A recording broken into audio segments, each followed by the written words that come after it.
لا كمان إنجي سيندمني نوماف جمّتشون ساعتين جين نافتي جمّني وجين تاون جمّتشو ساعتين جين إيفا ما نومن قافة دوان تو كونغرو بربادي هنك إنك ستفرن نفينش عن سيسن أنيس برانك اللي قدر راقة بالومالي جنانيني نوما بيوتو إته أنا ما بسيتو مارة دا إته ميري خفرنا في الجالس سورة فوجي هم جولهم ما قبل لا فرق في الجالس سوبتين أما واجد شوندي مو بيه أنا كم مجون كواسي مودي ما أما اللي جولهم ما بيجي كو نيو جراته ماله نوما فتفرق في الجالس ساتو ما تورتي jalta barraa kaasee hanga ammaan tanatti jechuudha. Addunyaa balleessitee sitti hin baafadhu. Garuu qabeenyi san hin finneen taphachaa waan jirtuuf nalleen taphattee fi akkamiin mucaa kana godhu jee miira san keessa ka'e kun hundi jaalala keeti. Yoo waan hafte jiru wanti na hafte daawwattoonni hordoftoonni keenya warri halaala taa'ee nu daawwataa jiran kan waliin bu'aa bahii hedduu yeroo rakkanees nu waliin rakkataa yeroo xiqqoo hara galfee rakkanees nu waliin hara galfee rakkataa turan hunduu bakka jirtanitti irra deebi'ee nageenyi rabbii gartee isin bira haa jiraatu isinis baga gammaddan baga walumaanuu gammanne jechuu barbaadeeti. Ani du'aaillee har'a gammachuuf waan godhuu hin beeku. Du'aa teessaniin du'aan dhalootaa hedduu barbaachisaadha. Yoo dhaloonni ani wallaalaa tahee, anuu doofaa tahee, anuu gowwaa tahee, dhaloonni doofaa fi gowwaa kana wallaalaa kana fuudhee dura buuse nu bulchi jee yoo godhate inni kun hayyuu jee yoo eebbise dhalli san hayyuu ta'uu hin oolu rabbillee ni gargaara. Afoon allaa jeetiin jiraan dhiifama godheetiif garaa kiyya keessa hakkiseeti har'a eebbaa fi gammachuun waliin ta'a. Innilleen obboleessa kiyya dhaloota kiyyaa isilleen akkasuma an isaan lachuutiif jireenya isaanii fuula duraa gammachuu barbaaduuf haala kana hunda waliin keessa ture. Ammallee hamtuu rabbiin waa laguu du'aa'umaan godhaa du'aa'ii gammachuudha waan jiru beeku isinillee bakka jirtanii du'aa'ii nu godhaan jaa. Meeraan tani sini raigan. Waan jota kan beeku yaa. Ani gammadeetiin jira. Dhugaadha isinis. Gammachoota na barbaadu.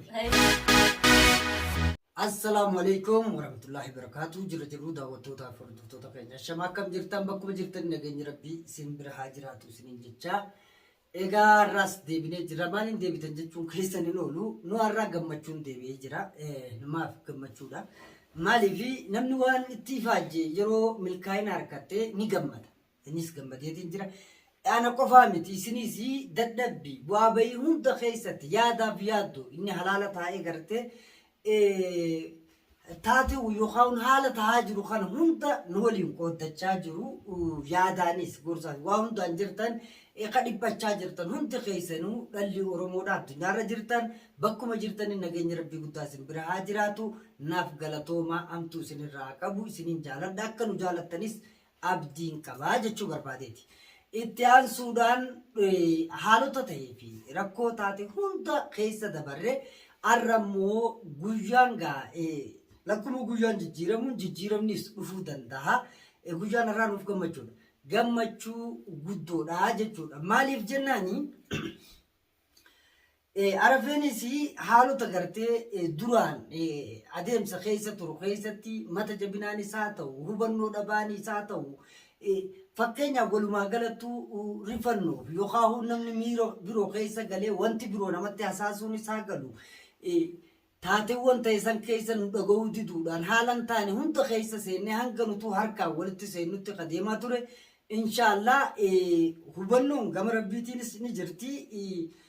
Dogoggoroota uumame kanarraa bu'aa fi gartee khasaaraa isii addaan baasee hubatee haala isa gartee baasuu irratti qulqullaa'uudhaan gartee bultii isaa tajalqaba maatii waliin qaban feerusaa waliin jireenya isaa fuula duratti tarkaanfachiisuudhaaf amma haala jiru hunda ibsanii isaa walii galanii gammachuudhaan isaanii waliin taa'u. Anis na yaamanii bakka tana dhufe gammachuu guddaa annatti dhagahame. Ani ammallee gammadaadha. Wanti inni barbaadu yeroon arafetti ibidda baafadhu warroonni lafa halaalarraa teessanii gartee yaadota biraa kan kennitanillee ni jirtan galatooma. Wanti isin kennitaniif sirriitti naa gala jechuudha. Namni tokko hubannoo dhabaan miira hamaa keessa seenuudhaan wal galaafachuun ni jira. Wal galaafachuun ni jira jechuu barbaadeeti. Anis haala kana hunda keessa kaniin seenee fi waan isaan lachuu jaaladhuuf isaan jaaladhuuf isallee jaaladhuuf sababni isaa jireenya isaa kana fuula dura tarkaanfachiisuu dhiisee keessa maa nu gangalcha ofillee maa gangalata kajuu malee diinummaan biroo hin jirtu jechuudha. Ijatti bitaa ija mirgaati. Warroonni hubannoodhaan jechoota tokko tokkollee laataa jirtanillee bakka jirtanitti galatooma. Maaliif hubannoon nama akkas ta'uu dandeessa? Garuu eegalli eessarraa waan kun akka eegalame jalqabarraa warri nu waliin turtan bu'aa bahii keessa turre hunduma beeytan jeetiin abdadda isinillee nu waliin dadhabaa turtan nu waliin nufachaa egaa hifachaa wanti dhalootaan hin hifatan karri itti keessatti baa'uun hin jirtu jechuun bakka jirtanirraa hundi keessanuu yeroo haalli hamaan dhufes nu waliin gaddaa haalli fooyyaan dhufe nu waliin gammachaa jiraachaa turtan ammallee hamtuu isinirraa qabu isin jaalanna akka nu jaalattan ni beekatti ni nabtadha jechuu barbaadeeti waan nu jaalattaniif haala hin taane hundarraa gorsaaf haala jiru hundaa'u hanga loluudhaa halaalarraa waliin dhiyaannee akkasitti wal qabanne akka rafeefaa yeroo inni nagu beek waliin taane kana ta'uu hin dandeenye malee gorsi keessan ifaa bilisatti naaf galatoomaan isiniin jechuu barbaada. Walumaa galattuu hundumaa rabbiin hunda nu dahee amma nuti gammachuudhaan waliin jirra isaanillee baga waan dabreef dogoggoroota kanarraa waa baratanii hubatanii of keessa deebi'anii ammaan tana calalanii gammachuu isaaniitiin fuula dura tarkaanfachuudhaaf gartee waan irra walii galan irratti anis sida dubbisuu isaanii hedduun gammadee hammeenyi birootiif dabni biroo kadiinummaa ibiddaan dhaloo fi gangalchuu fi kara birootti oofuu hin jiru. Garuu dhalli teenya bakka deemtu yoo wal bobeessaa deemte nulleen akkuma bobeessinu nu taasifte kun immoo hammeenya ofii keenya irraa dhufu osoo hin taane kan namni walitti bukeessee gama hundaan deemuutu miiraamaa keessa si galchee haala san sitti fidaa jechuudha. An amma irra guddaa wanti na aarsee haala sanuu fidee ibidda san harkatti isatti qabadde jarri kun dhaloota obboleeyyanii dhaloo takka dhiiga tokko ni beeka inni kun nama beeku beenyaa nu bultii ijaare maaf haala kanaan taphata isaaniifis maa taphata nuus maa taphata kajuu amma afoon allaa jeetiin jiraan dhiifama godheetiif garaa kiyya keessaa hakkiseetii har'a eebbaa fi gammachuun waliin ta'a innilleen obboleessa kiyya dhaloota kiyyaa isilleen akkasuma an isaan lachuutiif jireenya isaanii fuula duraa gammachuu barbaaduuf haala kana hunda waliin keessa ture ammallee hamtuu rabbiin waa laguu du'aa'umaan godhaa du'aa'ii gammachuudha waan jiru beeku isinillee bakka jirtanii du'aa'ii nu godhaan jaa meerraan tan isinirraa eegan waan jiru takka beeku yaa ani gammadeetiin jira dhugaadha isin gammachuu tana barbaaduuf dhugaadha isin baay'ee takka gammaddeen gammachuu teenyaa baay'ee takka galatoomaadha ani dursumaa'u osoon ifii hin danda'in namaan danda'ee itti seenuudhaan jireenya duraan fooyyeffadhee laaquudhaatu kana fide malee wanta waan dilas hunda wanti ta'uu miti jechuudha. Namni tokko osoo nama tokko jiraachisuu hin dandeenye qaama lammaffaa gaafa nama lammaffaa irra fidu dhiibbaa uumaa deema wantichummaanu maaliif akka dhalootattis walitti mufachaa deema amma immoo mufii takka maleedha. akkana jennee haisii xumurree jirra jechuudha. Keenya immoo gammachuu keenya geggeeffachuudhaaf numaaf malee hin taatu jette Feeruzaalleen. Anilleen hin taatu jechaaniituman waan hedduu tokko viidiyoo waraabee keessatti kaniin jee jira. Akka dhiirummaattis akka waan tokko tokkotti numaaf xiqqishoo piraankillee godhu. Je'eetii yaadee ture. Ati garuu piraankiin no piraankiin ati amma olka dhiifama gaafadhu ani amma olka dhiifama gaafadhu ani dhiifama barnuman gaafadha ani amma isin gammachuu wal qabachuu caalaa wanni ani dhiifama numan gaafadha waan tokko tokkoon godhuu barbaade hanqa inni akkasitti firra nafin caansisisan anis piraankiillee godhee irraa qabalu malee jennaaniini numaaf yoo tu'ite anumaaf siitu maarreedha jettee bire hayyee atis akkanarra taa'iiti tasgabbaayi la akkuma nan jeesa hin dhumne numaaf gammachuun isaatiin jeen naaf ati gammannee wajjin taa'uun gammachuu isaatiin jeen tokko hojii qabadhu deebi'ee immoo an wantiin akka dhaamsatti sii dhaamaa ture waan hedduu tokko wajjin qaabne Waada nanay teechu. Waada kanallee haadha gahuu. Waada kan akkin jeena ke. Waada dhagaye jennaa finni seennee jirra. Hayyee waada keessanitti osoo hin deebiin ani yeroo hedduun hin dubbadhu. Isin lachuu waliif waadaan isin hin jee. Rabbii waliin isin beekan ullee. Akkasuma gaafatamummaa walii qabdanii imaanaa waliitii jechuu barbaadeeti. Dhugaadha. Kafirri na fincaasisuudhaaf hawwite amma ijoollummaa qabda. Laa firee fincaasisuu matta'in. Amma waa jechuun deemuu beekaa na gammachuun kan waan seemuu deema. Ammallee ijoollummaa fi xiqqoo hir'inni yoo jiraate malee numaaf ati firra fincaansisaatuma turte. Jalqabarraa kaasee hanga ammaan tanatti jechuudha. dhuga. Ani takkaa fincaan firraa qoorseen beeku erga dubbii ta'e tanatti seene. Hoggu takka asii utaan. Hoggu takka achiin firrallee na utaalsiftee jirti. Sababni maali? Haalaan muddamee keessa ture sanii fincaanii fi udaanis natti hin hambifnee jechuudha. Ati isa biraa barbaadu deemta. San na goote. Ani immoo hanga ati na goote sanus hin goone. Ammoo har'a gammachuu keessa jira waan ta'eef firrattis fincaasee jirta numaa. Firrattis. Wali lamada fincaasee jirtu. Amma ijoollummaadhaaf yoo akka biroo barbaadatte malee ati numaa bakka ati firra fincaasiftetti firra sin fincaasif. Kanaaf du'aa ifaa nu godhaa. Tola korrakkoon qabu du'aa illee ni goona amma immoo kana malee illee. Waada maal jeetin naqee? Hayyee. Waan baatitti dalaydee maallaqa fudhattu. Qaxxitaa gara manaa galuu qabaa waada naaseen hin jee. Waan baatitti fudhattu. Waan dalagaa dalagee waan fudhatu. Bakkuma dalagaas fudhatetti mana galchee eega mana galchee booda masuufa isaa fudhatu. Inni sirrii. Manarra. Inni sirrii. Kana waada naa galii jeen. Inni sirrii. Takkitti hiiqee utaalee ammal deebi'ee hayyee jee. Lammaffaa irratti halkan deemtee ala bulu waada naaseen hin jeen. Marumaadhaan bakka walquba qabaachuun jiraachuu walquba qabaachuun jiraachuu qabdi. Inni sirrii. Inni sirrii.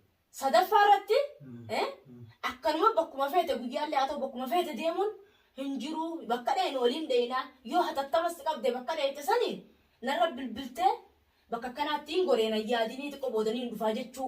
Walumaa galatti haala jiru keessatti malaa mariin jiraachuu qabnaa. Bakka takka imalu yoo deemtellee achirraa rafeen kute jeessi quba qabaachuu. Quba qabaachuun qabaa. Taluguma jiruuf jireenya bultii takkaati. Waan rakkoo qabu. Akka amma dura na sobdee kijibaan bakka dalagaa bulinaan jan bishaan nu biti jan maaree nu biti jan uummanni na kaddami jaa na kaddamaa jaa isaan kaddamuuf jechaan achi bula. Jettee na sobdee jaartii ta'e bira bultu san bilbila yeroo takka na bilbiltee tana booda irratti bilbilallee fedhe naan jettu san hin jiru. Maallaqallee ammallee na dhoorkatanii bara akkana na godhanii maaree narraa muranii mirra narraa muranii jettu san hin jiru arra booda. Kijibni akkasitti lagaan dabran san nama baadilaan ta'e hin jiru arra booda kijibni akka kijibni hin jirres waada seene. Ani kijibuun jeella sanillee maaliin jeen beektaa? Kijibuun jeen atiin jeen akka jireenya keenya jalqaba deebi'uudhaaf masruufni kee bakka deebi'u kiraan sirraa kafalamuu haalli jireenya keenyaa waan irraa nu hafe achi kaachuu ani immoo isin bishaan illee osoo hin bitanneettee waada na qo'aatela bakka kanatti wanni nan diide. Akkasittiin bishaanis irraa bitadheetiin hiriyoonni kiyyoo gammachiisuu barbaade gammachiisee guyyaa isaan na gammachiisanii bakka hin dhaqee. Mana galchitee gootaan jeenee kan mana duraanuma akkasumatti hin godhuu ture manuma irraa hin fudhate mana namni hundi keessa jiraatu itti fayyadamu. Amma laalara gammachuurra jira alhamdulillah. Isinummaan uffana teenya nutu argan fin akkana wajjin haasa'u waan guddoo hunda rabbiin nu ta'ee gammachuu waliin taa'u waan guddaadha. Warra gammachuudha fuulduratti harkaafatu rabbiin haa godhu. Amma isin akkana jetteen amma asitti nutti hin deebiin. Sababni jechuun beekii kasiraan isidha. Ati gaafatamummaa isiitu qaba. Imaanaadha isin walii imaanaa isin lachuutu jechuudha. Isintu walii qabeenya malee qabeenyi fiddan san isinii lamaan kana hin caalu. Kana quba qabaadha. Kanarraa kana fe'amma ni dalayda bakka dalaydu waan harkattuutu jira waan harkattu san qabdeetuma fiddee kun ofii yerootii hanganaan harkadhee. Hanga kanarraa immoo kan akkana goone kanatti kanaas akkana goone jettanii taligaadhaan jechuun waan si barbaachisu addaan gooddee isinis kanaan godhee kanaafi gammachuu hiriyaa ta'eetis yoo taate sis walumaan gammachuu qooddachuudha malee waan birootii miti. Kun waan dho'isa ta'uu miti. Kun rakkoo takkallee hin qabu. Wanni jaame kun ammaan kan dhibdee qabu hin jiru. Ka ammas jireenya keessan ka dur caalatti tarkaanfachuu deemu. Amanamummaan bakka kanatti horamuu fi taligaan teessanii fuula duratti dubbii takkallee keessaa baatanii tarkaanfachuu deemanii inni sirriidha jechuudha. Ati waan dalaydu waan hojjettu qaisiin isla biyya namaa keessa namni biyya namaa keessatti eenyuun ta'a. Isinis ni fiidi atis ni fiida waan garta waliif fiddanii haa barbaachisaa ta'e gootanii dhukkubuufaa jira bar namni dhukkubsachuunis ni jira. Kaanis bakka saniin godhaa kaanis ijoollee fachitti godhaa kaanis waan asitti isin barbaachisu yeroo gammachuu barbaadda yeroo hiriyaa keessan affeeruu barbaaddanis kophatti affeertu waliin affeeraa tani gaadha yoo deemtu kun waa takka waan rakkoo qabu miti kun ammaas gungummii fi alaan alam fidu isuma kana isuma amma jennu kana xiqqaadha beekonno kun waan ammaasis silaa taligaa keessatti akkuma amma jennu kana ta'a. Isuma kana ammoo dhibdee goone yoo as keessa naanneessine dhibdee ta'a. Keessaa lafa kaayisiin jechuun barbaadeeti. Dhibdee biroo keessa hin jiru. Akkasitti akka inni jettan jireenyuma keessaniif ta'aadha. Kun akkasitti haa ta'u. Sirriidha dhugaadha. Isinillee waan baay'ee nu gorsitanii baay'ee galatoomaa amma walumaa galatti maaliin jechuu barbaade beektaa? Nuti teenyaa afaan wal goggoisaa oolurra arra gara araarama deebine waan ta'eef arraa miti borutti qophooyinee buna wajjin dhuyinee teenyee bashannannee taphachuu qabna. Maaliif hin jee beektanii? Nuumaaf gizee hedduu tana durallee buna fayyisuusaa wajjin dhuyinaa gizee hin jeen wanni buna balleeysa wanni haasaa kiyya balleeysa dubartoonni lama taanaan sadi taanaan jeequmsa malee wanni isaan fidan tokkolleen hin jiru. Garuu immoo tasgabbiidhaan maallayni jiraatee wanti ittiin jiraatan hundi jiraatee manni isaanii adda adda ta'ee if danda'uudhaan hafuudhu malee akka kiyyaa osoo deemuu osoo takkitti wajjin ilmaan qabu wajjin hin jiraatin fuudhan jaamu kun.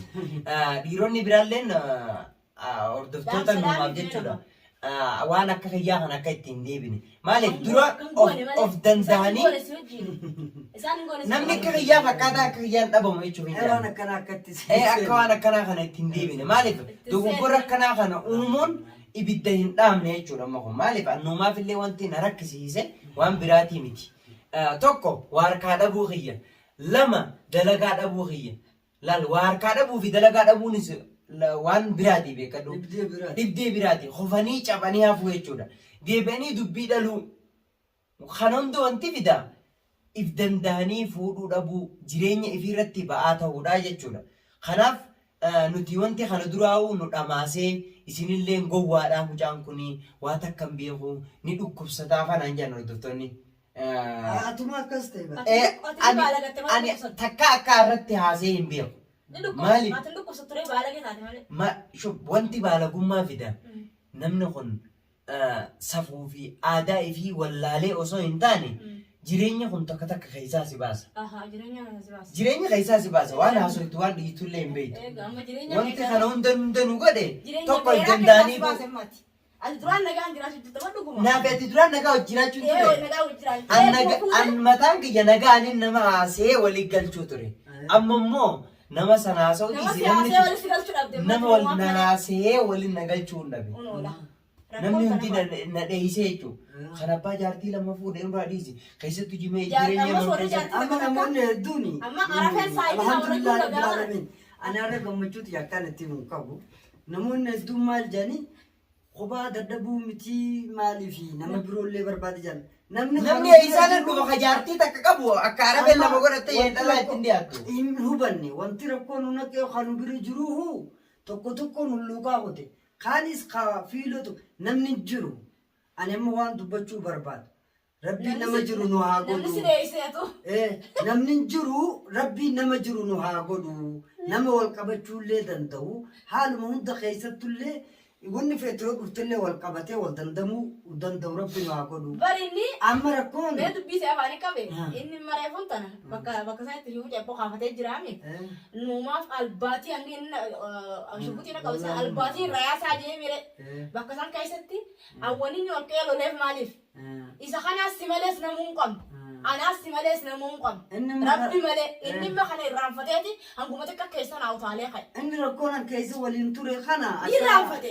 Amma tunimma marii keechiti baatee beekamu. Ulee isaatis qabee hanga ibidda fudhadhuu kan godhe kana waan na godhu kana waan nu godhu jiru laaluutti hin jiru. Laaluutti hin jiru. Ammallee nagarre. Kana hunda ibidda kanas diinuma fudhatu ulee sanis diinuma akkasitti itti galte isaa galte. Ammoo ansan caalaa tahee jira. Maaliif hanga isii dhukkubsattutti si hidhabee namni nu bira jiru biraa dhabee kophaa mana dhiisee manatti isii dhiisee akka rabbi godhe haa taatu jee deemee qoricha barbaadee dhufee isallee naayaa jee nama siyaamus dhabee kanummaan siyaamaa jenneen achiin hafee namni yoo jiraate kanaan diibee kana hunda keessa daadarkoonyee deemnee ati maas waan nu godhu jirtu kana hubattu tabiroo keessa seenne alhamdulillah nama keessallee deddeebi'ee haasa'uun fedhu hundumaahuu tarii wallaalummaa ijoollummanis ni jira haala kanaatu jira. Kanaafuu fuula duraaf nama irraa waa baratee gartee fuula dura jireenya isaa gaggeeffatu rabbi si haa godhu warra waliin jiraatu illee rabbi nu haa godhu lafa tana namni hin jiru namni immoo ka jiru hangi wal qabate isa wal dhaga'ee taligaan jaalalaan haala jiru hundarratti wal hubatee hubannoo yoo deeme isa kanaatu caalaadha jechuudha.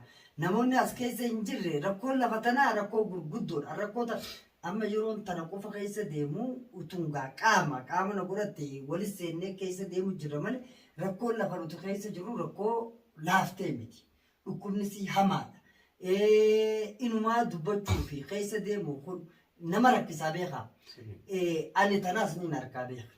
Tana qofa tana qaamaan keessa jiran keessa gurgurruufee akkaan ta'u dhabee keessa nannanaa walumaanuu wal gubaa wal rakkaa walitti saaraa harkaanii walitti dabraa haalan taane aada maleetillee taane keessa deemu jirra malee tatana caaltuu sini jirti as keessa. Garuu yoo namni jiraate rakkoon tun hin baay'attu namaatu hin jirre nullee nama jiru rabbi nu haa godhu warra jirullee nama jiru rabbi haa godhu warra as keessa haalan taane fi haalota hundu keessa waliin naqaa waliin daadarkaa keessa jirullee of haa beeksisu. Inshallah dhalateenyallee dhala jaalalaa waliin jiraatu rabbi nu haa godhu isinillee riskii gurguddoos isinii kennee warra gartee of duuba deemu miti fuula duratti tarkaanfatu warra gartee ofii fi walii keessaniif tolee warra keessanii maatii fi gartee dhiiga keessan hundumaafuu namaaf akkuma namummaattu warra toluu danda'u rabbi isin haa godhu riskiilee isinitti haa kennu. Bakka dubbiin jirtu riskiin hin jirtu maallaqaaf addunyaa jechuu caalaa namni wal qabaatee jaalalaa yoo tarkaanfate addunyaa fidachuu danda'a. Inshallah kanas rabbi nu haa beeksisu nuutu qabeenya walii caalu malee addunyaan irratti jeefannee maan tanatti wal galaafannu ani wanni biddana baasisisu osoo addunyaa balleessite sitti hin baafannu. Garuu qabeenyi san hin finneen taphachaa waan jirtuuf nalleen taphattee fi akkamiin mucaa kana godhu jee miira san keessa kee kun hundi jaalala keetiif jaalalti immoo daangaa dabarte sillee balleessuu dandeessi. Sababni isin si balleessituu fi bakkaan si jaaladhu san keessaa gaafaan si dhabe hin fooyyuutu kara biroo yoo deemte gaanis bar ilmi namaa kun ilma namaati. Maalii wanni dila kana kutu jee haala biroo keessa hundumaa rabbi nu oolchee riskii gurguddoo isinitti haa kennu gammachuu teenyaas wal faana haa rabbi nuuf haa godhu warra wal qabatee lalisee fuula duratti tarkaanfatu warra rakkoo fiduu miti rakkoo furaa deemuu danda'u rabbi nu haa godhu nuus nama lubbuun jiru haa jiru gadi haa du'e olii san rabbi nu godhini nama jiru guutuu rabbi nu haa godhu riskii gurguddoolee waliin nutti haa kennu. Balaa nurraa haa qabu. Akkasumatti dhalateenyallee nagaa nuuf haa godhu nullee warra gartee jaalalaa wal qabatee tabba rabbi nu haa godhu. Anamma gaa hedduu du'aayillee amma gammachuu keessa waan haasa'u hedduun beeku. Amma ati baay'ee tokko argame du'aayii boruu goonaa boruu buna nu dhaabdeeti wajjin teenyee haasoyne wajjin taphanna takka asittuu wal afeerree onni hin jenne dubbiisi dhaluu maleedha. Hedduu akkasiin dhiifama nu godha. Angammadee dhiifamaa akkuma gammadetti rabbi ammallee isin haa gammachiisu. Inshallah gammachuu teessan gammachuu teeyyaaf teessan qofa osoo hin taane ta dhala Oromoo hundaati. Harkanni keessan harkata dhala Oromoo hundaati. Inshallah warra of harkatee wal harkatee waan barbaadullee harkatee saba ofiillee harakkatu rakkoo keessaa baasuu danda'u rabbi nu haa godhu. Ani gammati akkanumatti isin haa gammachiisu jechuu barbaadeeti. Inshallah waan jumbeeku harreessi yoo taphattanoo. Ani akkas waan beeku. Waa takka rakkoo Taphni boru. Yoon dhaamsa barbaade. Ni taphanna boru taphanna. Bal'inaa wajji taphanna. Yoo waan hafte jiru wanti na hafte.